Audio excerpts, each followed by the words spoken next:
So, hello, it's Forum. I'm making a video about how to make a disc golf course based on the DiscGolfTemplate room. And this is the first of two videos. The second video will be about how to how to put these circuits into an existing room, while this video is about creating a disc golf course from scratch. The other thing is a bit more complicated. There are a few more things, and that will be handled in the other video. Yeah, let's get to it. So the first thing is you want to go to DiscGolfTemplate, the room. So you search for it. DiscGolfTemplate. And I just make a private instance. Create private.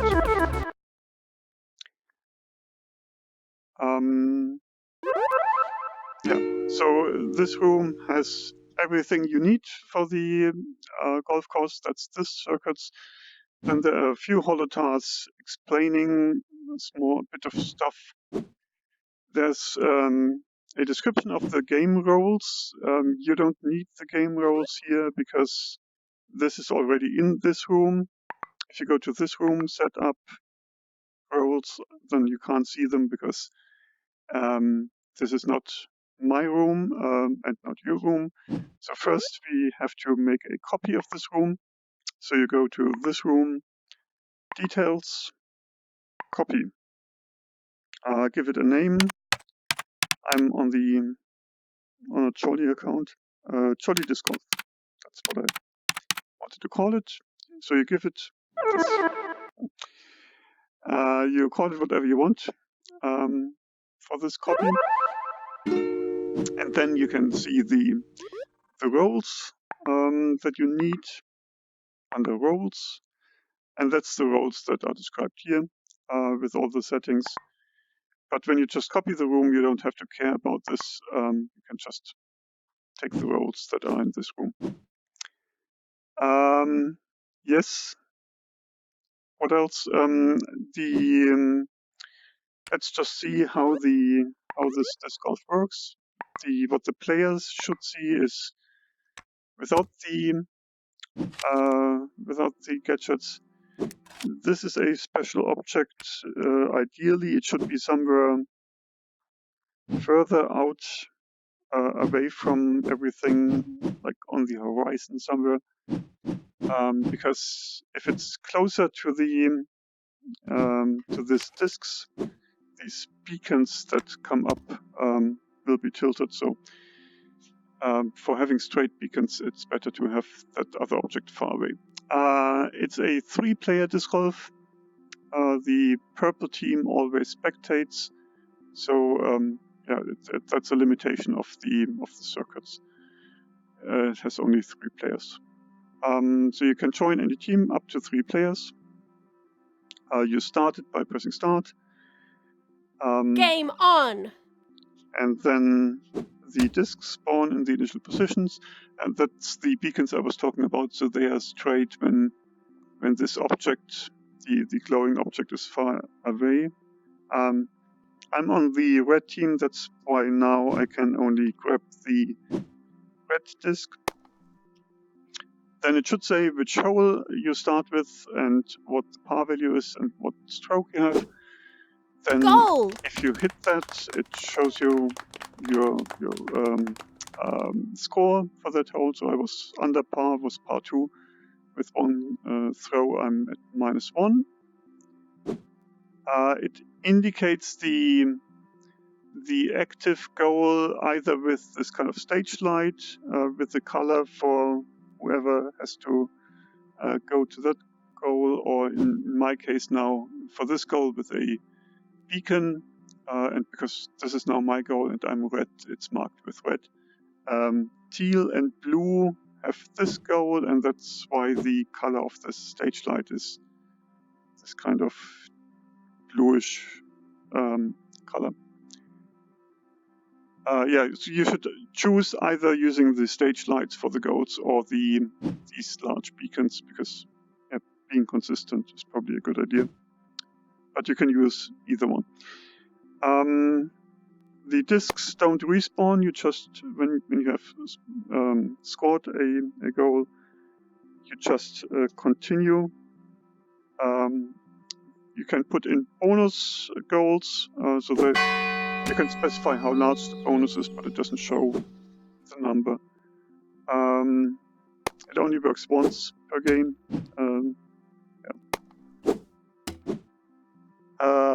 Then you can put in hazards. So this is a water hazard. If it touches that thing, it's hazard, and it spawns again where you have grabbed it the last time.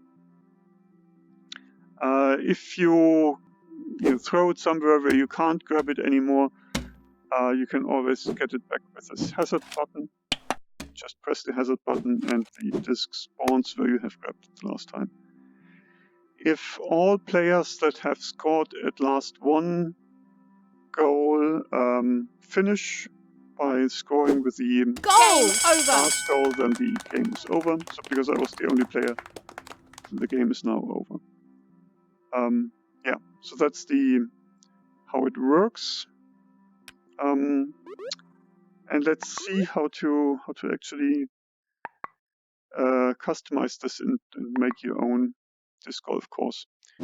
So the first thing you probably want to do is just to delete everything that you don't need, and for that you have to unfreeze everything. So I can unfreeze the walls, and then I have all these buttons and this here and the holotars and the photos, because we don't need any of those. This one, so everything is unfrozen, hopefully, and I can delete. When you copy, Oh, that is scary. Delete all this. Delete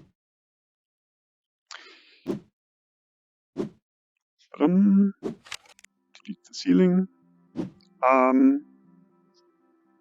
Yeah. So, as I said, you have to have this object far away, right? And then you have to create your golf course. Let's just make a small example. Oh, I wanted to have green. Where's green? This one.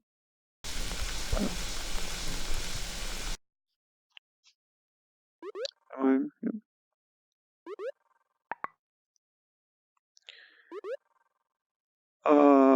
Scale.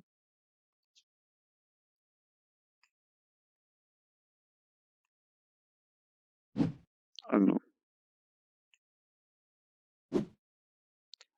So you would, probably spend some time creating your golf course.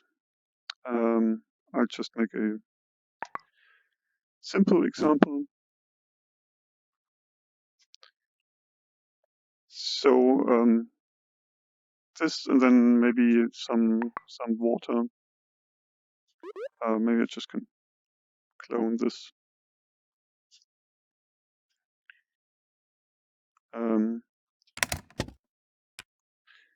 And recolor it.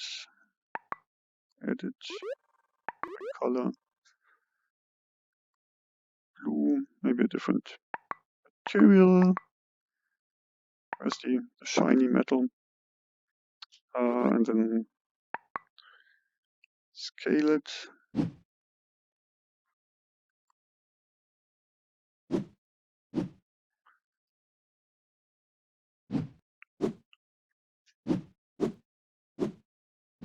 So this is just to demonstrate the possibility of hazards.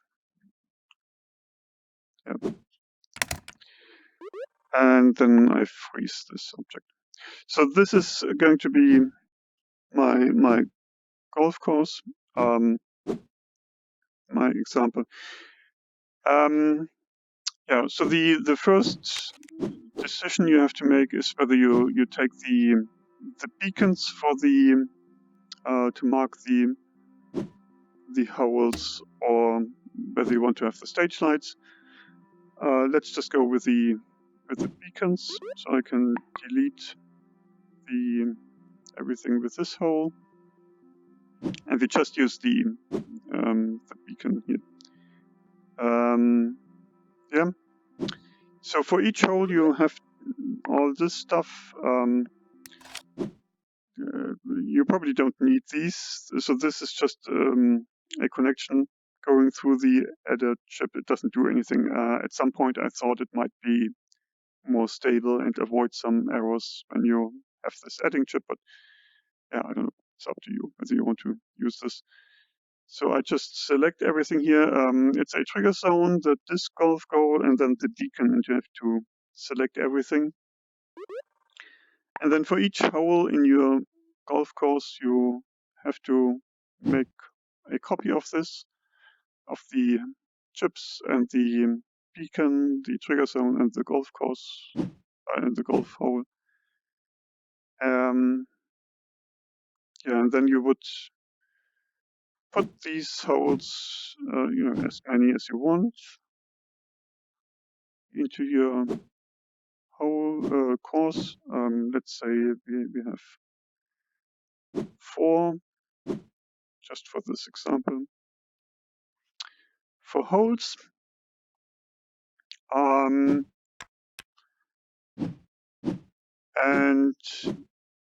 yeah, in this case with 4 holes, the number of holes is 4.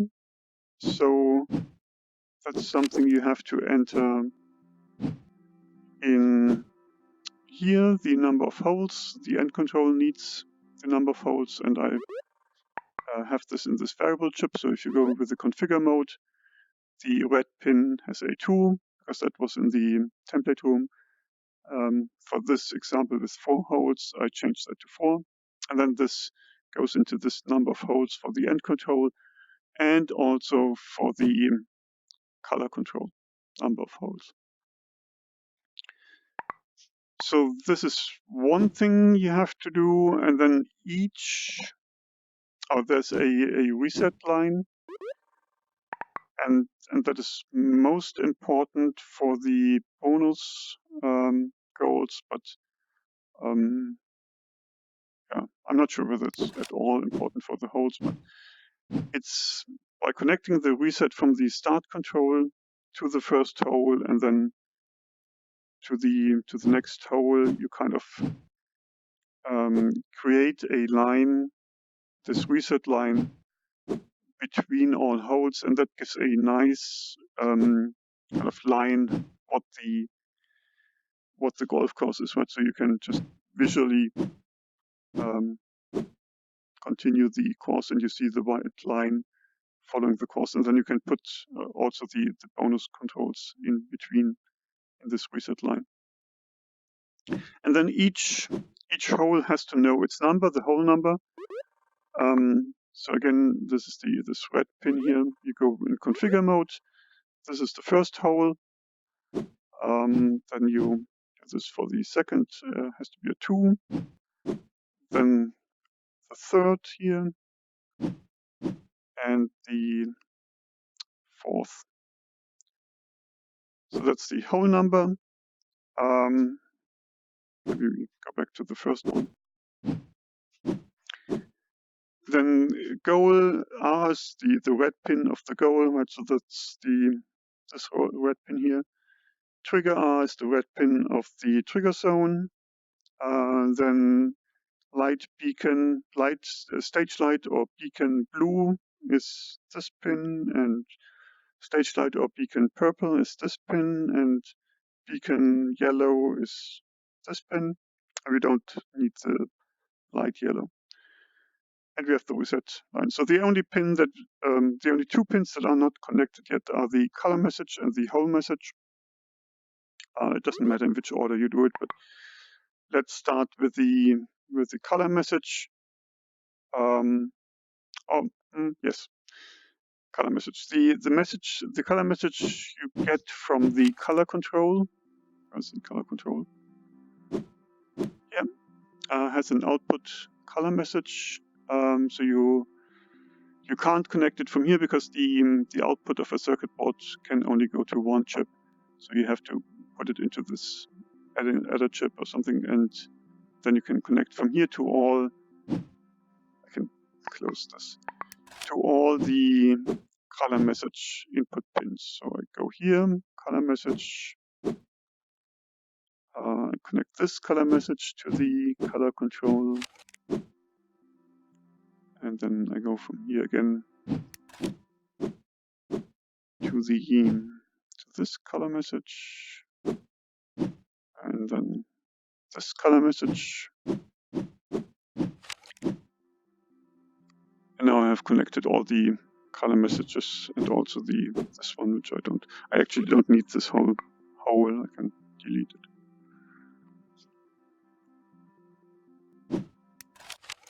Yeah. So that was the color message, right? So we have connected all the color message pins from all holes. And then we have the only remaining pin is this hole message. So all the hole controls send a hole message when someone scores or when a disc collides with the hole. And these hole messages have to go into this one hole message and this one and the other one from the team control.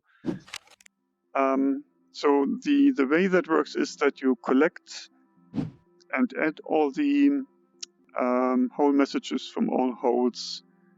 You add them together and then you send them to these three controls. If you have more than 6 holes, you can have as many of these adding lines as you want, right? And then you can have you just add them all together, and then the results are added again. If you need more of these lines, you can just make this kind of hierarchy and then put in more and more adding chips. As many as you need to sum up all your whole messages. So in our case, I need only 4, so 6 pins are enough. So I connect these pins here now to the whole messages, right? This whole message, and then this whole message. That's usually the assumption is that there's only one hole at each time where that sends a whole message, because usually there's not so many disks colliding with the holes. If that assumption is broken, then messages might be ignored, but like there are other reasons why things don't work. So I'm not too worried about this. So these are the whole messages. And then you can just check whether you have connected all the things. The only thing that's missing is the light Y pin here, but that's because we don't use the stage light, but the beacon for marking the holes. So that's fine. And I think, so that's it for these holes. We put in the correct number. We have the reset line. The starting point, we have these trigger zones and the object spawners. So that's where the disks start. So you would move this. Can I move this? Yeah. You move this wherever you want to let your player start. Right. So these are object spawners that spawn the disks. These are also object spawners for the disks, but from the from the last grab positions for this hazard thing. We don't need this. We don't need this. So those are going to move wherever they have to, and the discs also are going to move wherever they have to, so you don't have to place them. Then we take the scoreboard, because the scoreboard has the this is not the best design, I think. Anyway, the scoreboard has the start button, so you would usually put it close to the starting position, and then you would usually have another scoreboard at the end to show the players who has won with which score. And you don't have to connect the scoreboards with anything. I think that's like for a playable course, that's all you need. Let's just try it out whether it works. Hi gadgets. So if I start, it spawns the Game discs. on. Hopefully, there we go. It marks the active goal. All 3 players now have to go to this hole, so that's why it's marked with white. It kind of combines the colors. So this is my disc. Goal! And then the first thing you should do is just to check whether all the holes are actually connected and register Goal! when you hit them, and whether all the beacons light up. Goal! Correctly. So it's always the active hole. So for me, the active hole is this one, because I'm blue, it's in blue. For the other 2 players, it's still the first one, and that's red and teal, and therefore you get this kind of yellow color for the other players. Goal! Over! Yeah. Because I'm the only player now, the game ends when I'm done. Usually everyone has to finish. I think everyone has to finish who has at least 1 goal scored. And it waits then for the last one to finish or leave the game. Yes, so that works. So if one of the goals doesn't register a hit, then you have to look at the circuits, whether it's correctly wired. What didn't work was the par value. So you have to. There are 2 parts to the par value. One is that the announcement of the par value, and that's done by this announce hole chip. My tracking is off. Where's my center position here? So I get the announce hole circuit board gets outputs the hole and the team, and that goes into the selection chip here. That it depends on the hole number, and then it sends the team number to the pin corresponding to the hole. So if I configure this, it takes it sends the team number to the first pin with a true comparison, and it always compares the hole number. So hole 1, if the whole number is equal to 1, it sends the team number on this pin. If the whole number is equal to 2, it sends the team number on the second pin, and so on. In this case, because it's 4 holes, it sends it goes up to 4, and then on 5, if the course is complete, it sends a 5. So you could use that when the course is complete. And then you would send messages, for example, hole 1, par 2, hole 2, par 3, and so on. And the last one should be course complete. So in my case, for hole number 5, because we have 4 holes. So you have to decide on the par values, and that depends on your course. So let's say the first here might be 2, and then the first hole might be par 1, then 2, then 2, and then par 1 for the fourth hole. Right, so you would need 5 message chips. I just make 2 more.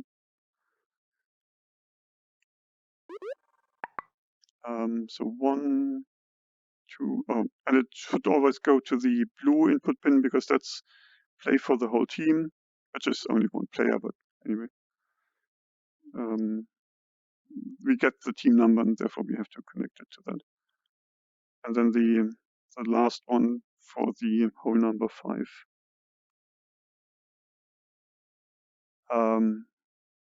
Yeah, that the course is completed. And then you have to edit these messages, all of them. As my palette. Oh, the menu doesn't show up. So we said for hole 1 should be par 1. In this particular case here with the these holes. Then hole 2 should be par 2, par 2. What? Hole 1, hole 2, hole 3.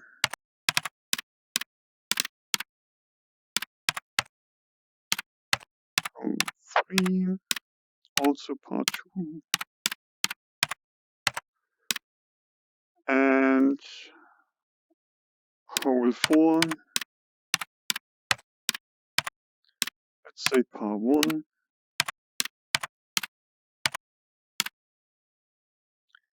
And then the last one should be course completed, so that's fine.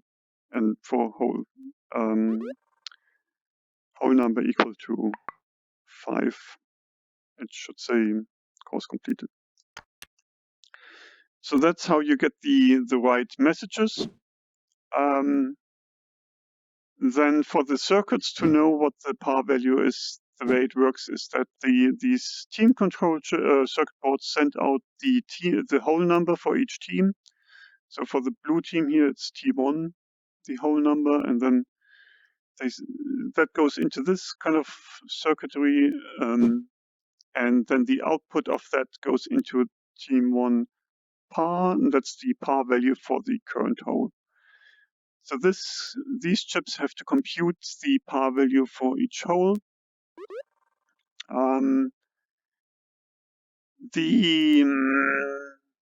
There's one other thing. I also need the hole number to go to some other chips. Right? So from here, you see this connection goes to here. So it has the T1 hole and T2 hole and T3 hole.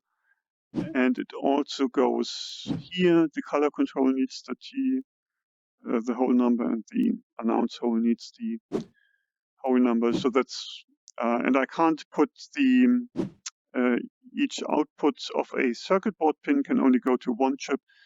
So that's why it first goes to this adder chip, which adds only one number, and then from this output it can go to multiple chips. So that's why I have these plus chips in all of them.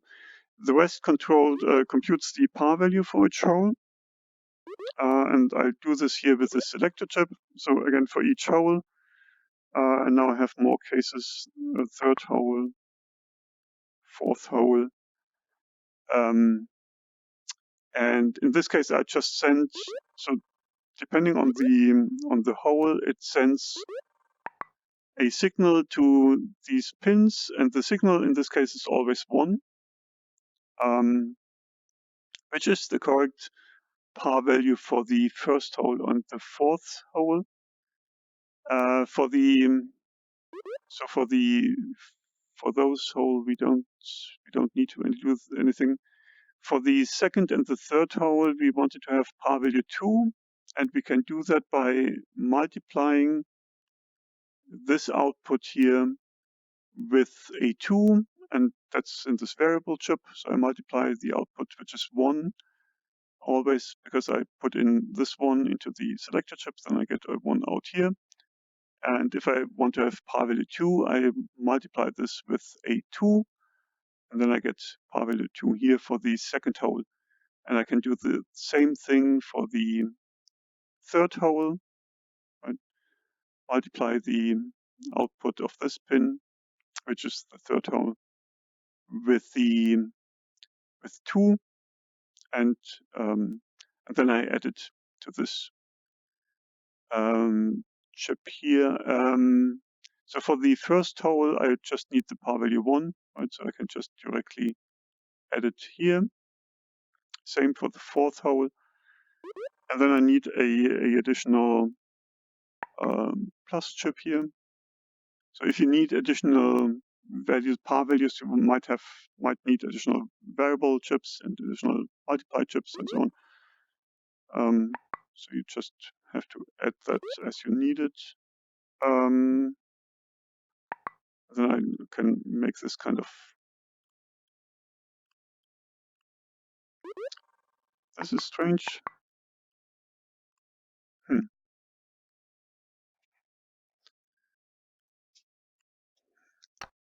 I think something's broken currently with the cloning.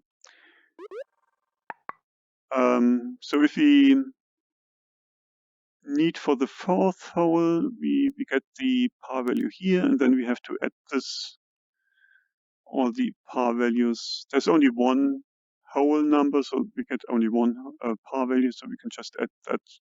Everything will be zeros except for one line, and then we can just add those, and then the final output goes in here. So that should compute for our 4 holes the correct par value, either 1 for the first and fourth hole or 2 for the second and third hole. And you have to, depending on your course, you have to adapt that. So that computes the par value for the hole of the blue team. And then you just have to do the same thing for the par value of the other 2 teams. So you would usually clone this part except for the plus chip. And then clone. Oh, I've cloned too much. Didn't want to.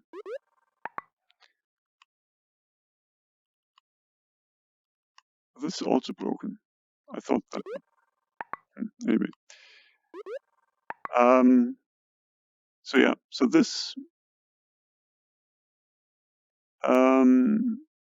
whole number should go in here, and then the par value here should go into the T2 par. Maybe if you happen to delete this chip just to demonstrate, right, then you can still select this whole thing for the third team, clone it, but then you have to connect the hole here connect the hole and connect the par value here. But then you have to connect all the other circuit boards. Oh, and you have to, why did that? I don't know. But then you have to connect all the other chips that need the whole number. So where was it? It was this one, and it was this one, and here. Yeah. Okay. So that's computes the par value for each hole. And you can just check whether you have connected all the pins, and that looks all good. Everything is connected.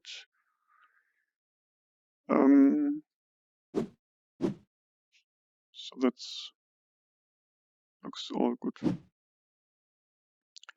And then you should, you should test as often as possible, I guess. And when you have done all the specified all the par Game values, on. that's a good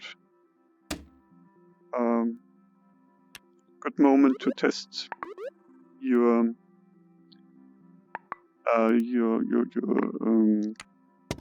course.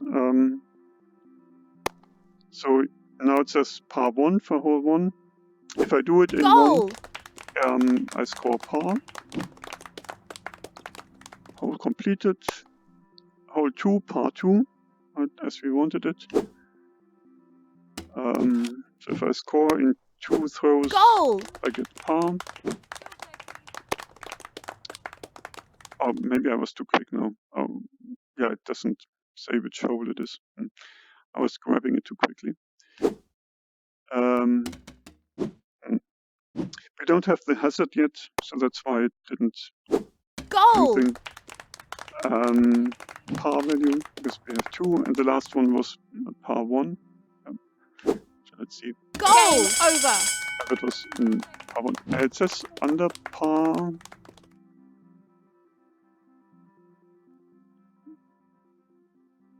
That was incorrect because I thought I scored par.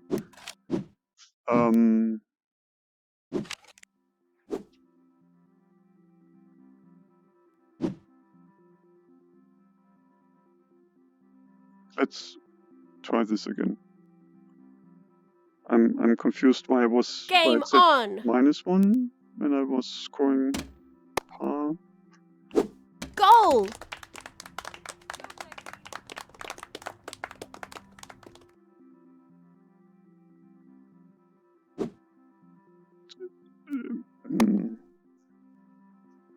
Why not? What? Goal. No, these numbers are incorrect. So this is, I think something is wrong with the circuit. Let's check.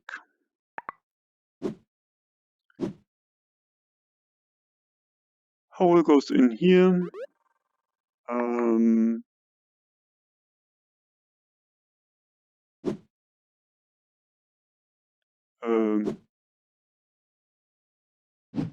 Yeah, the connections are all messed up. Oh, I'm missing. Something was not connected right.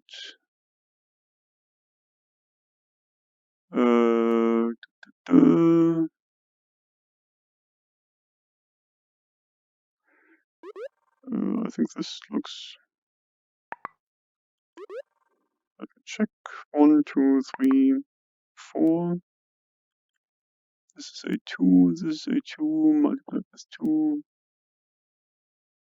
I think this should be all fine.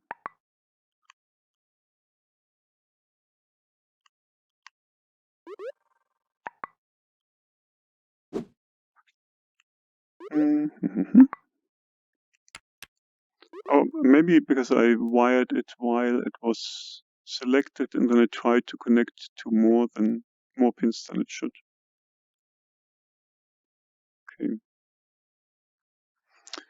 Let's try this again.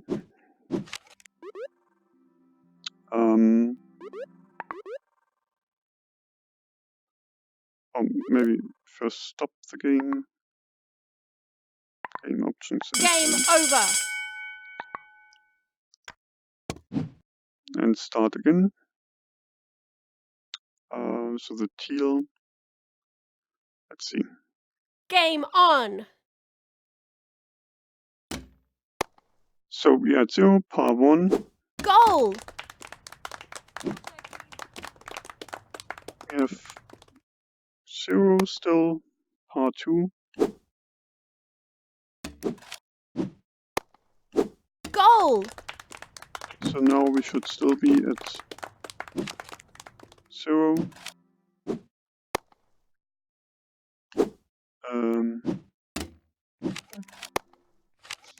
Goal. Par still at 0. Goal. Game over. and I'm at -1, which is not what it should be. It should be 0.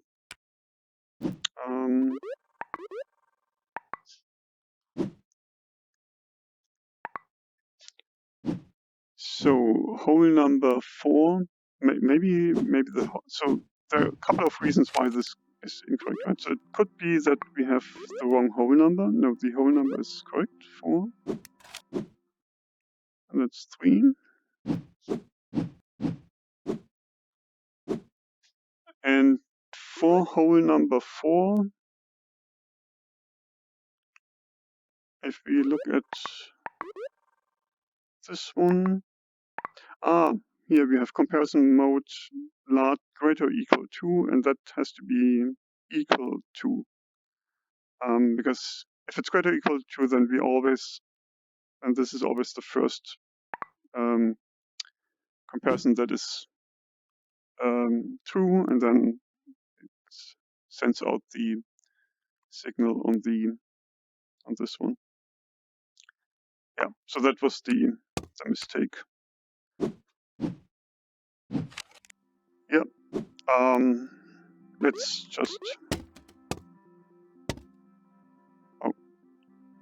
just check whether it works now.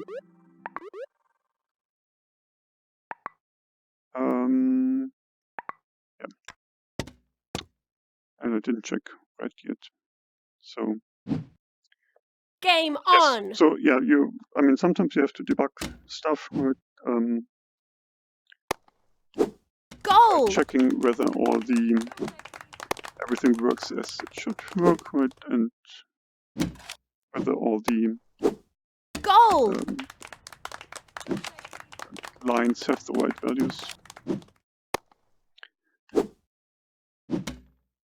Maybe I should just to demonstrate make a Goal. birdie here, bogey. So now I'm 1 over par. Goal. Over. And I'm still 1 over par. Yeah. So this seems to work now. Yeah. So the other thing we need to do is hazards usually. So each hazard looks like this. It consists of a trigger zone. Then yeah, usually something to indicate the hazard. So for water hazard, something blue.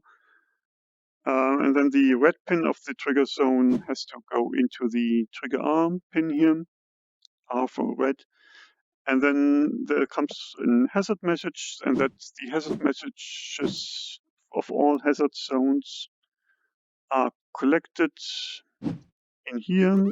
I usually make these comments, which is all hazards. So you have to add up all the hazard messages and then send the hazard messages to the has message pin of all the controls, of the team controls. Yeah, so if you have only one, maybe I just show how to make this into a hazard message. So you would select this and the zone, clone it for each hazard that you want to have. Then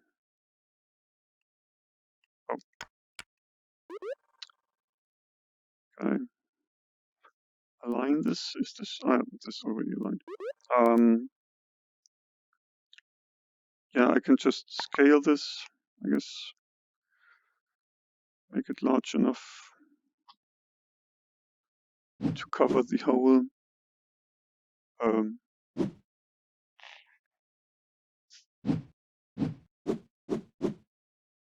maybe that was too large, wasn't it?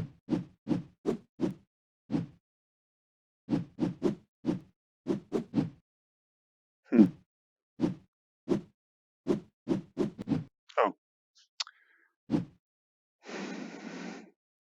I don't see the... Oh, there it is.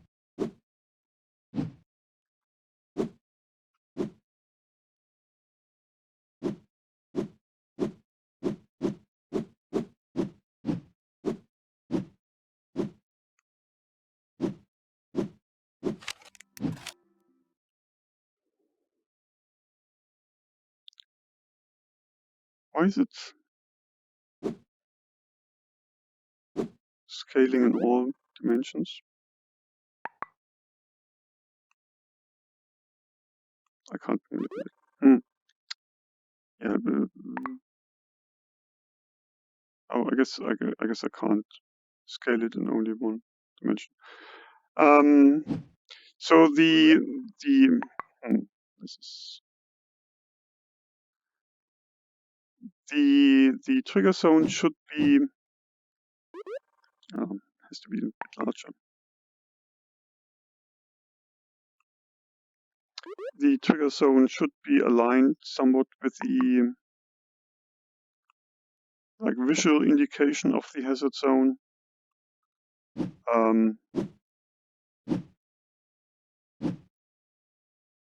I know it has these rounded edges, but it's actually a cube. The zone is a cube. Yeah, doesn't have to be so pretty. The important part is however that it should be like a few centimeters above the actual geometry, so that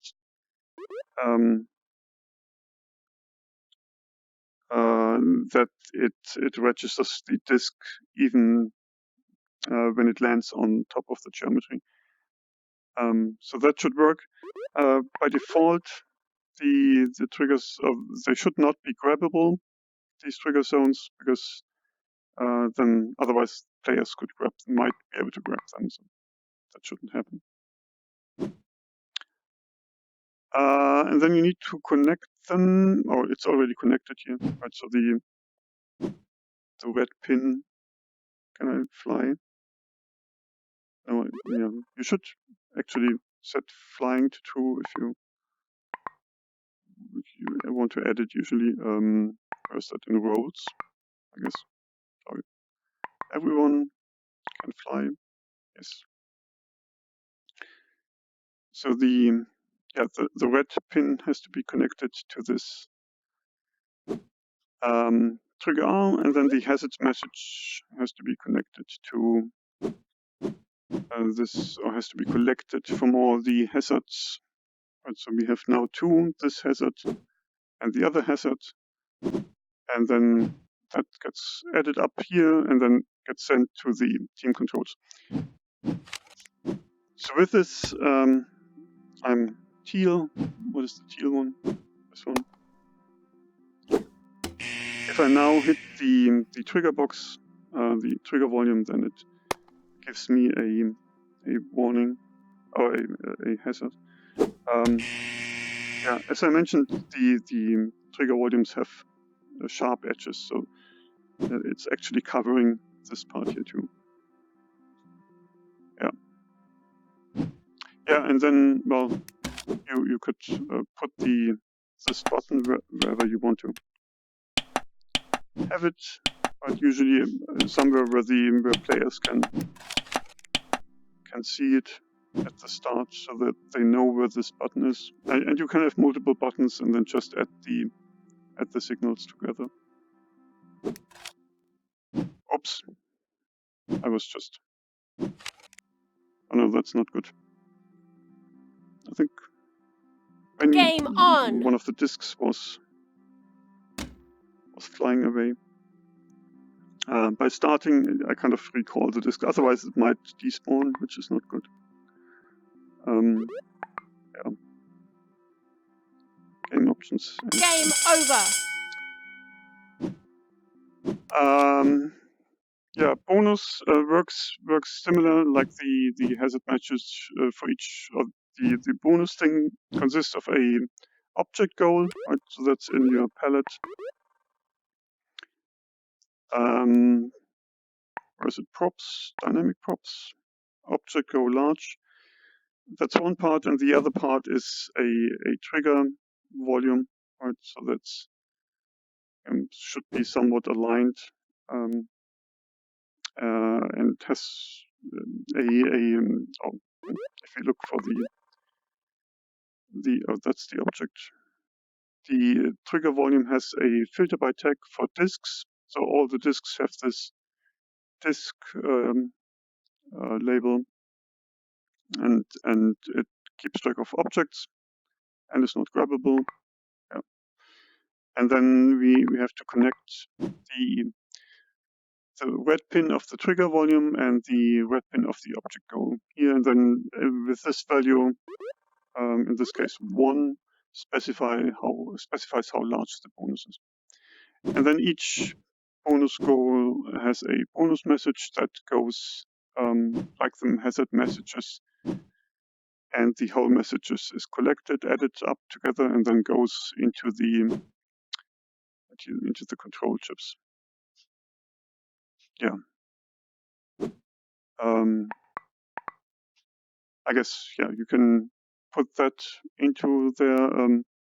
I guess, yeah, I can quickly show how that works. So you would, again, select the goal and the chips,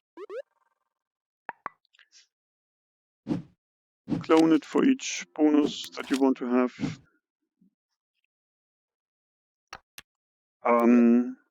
And then the reset line should then go from the, so it starts with the start control, the reset goes here, then the reset goes,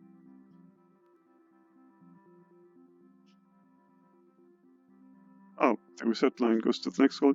So instead here, because our bonus is there, the reset line should go to the reset of the bonus, and then the reset goes to the next hole.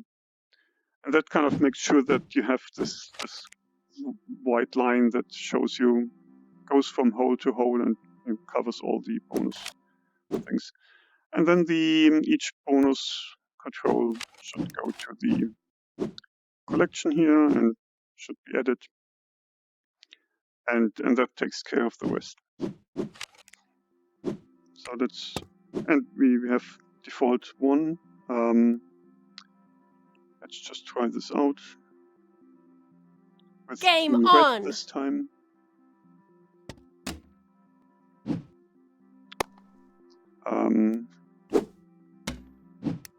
Yeah, stroke 1, stroke 2. I get a bonus, and I'm still at stroke 2. Actually, oh, I'm at that hole. Right, so yeah, I'm going for the wrong hole. This is my hole. Goal. But I don't get a bonus now because I already got the bonus for this game. So yes, that works. Game over. Yeah, and I guess that's all I wanted to explain. Yeah, it's quite a few things. So you should keep in mind that basically all of the pins should be connected, right? And except for this light yellow, if you don't use stage lights, then you don't need this one. But all the others have to be connected. And then you should, test as often as possible to see whether everything works as intended. I hope that helps.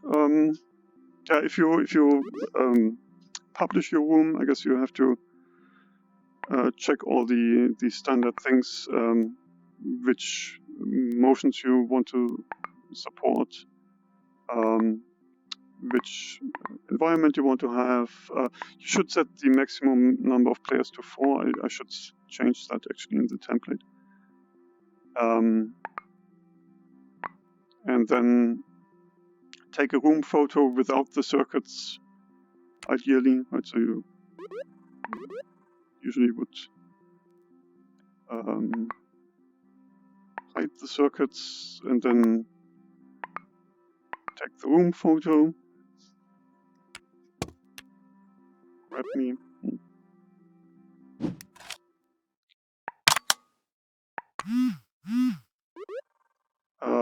And then for the text, you have to go to publish to set the text. Change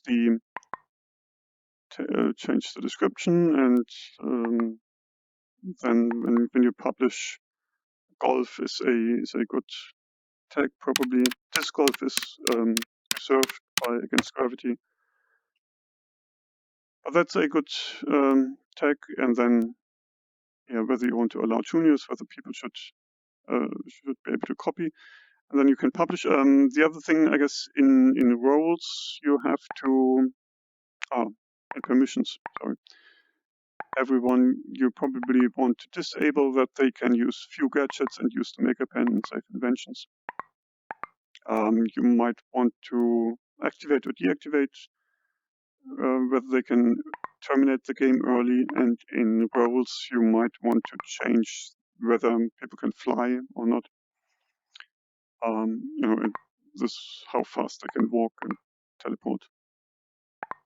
And yeah, yes. I hope that was useful. And I make another video about how to put the circuits into an existing room instead of making the room from scratch. See you then. Bye bye.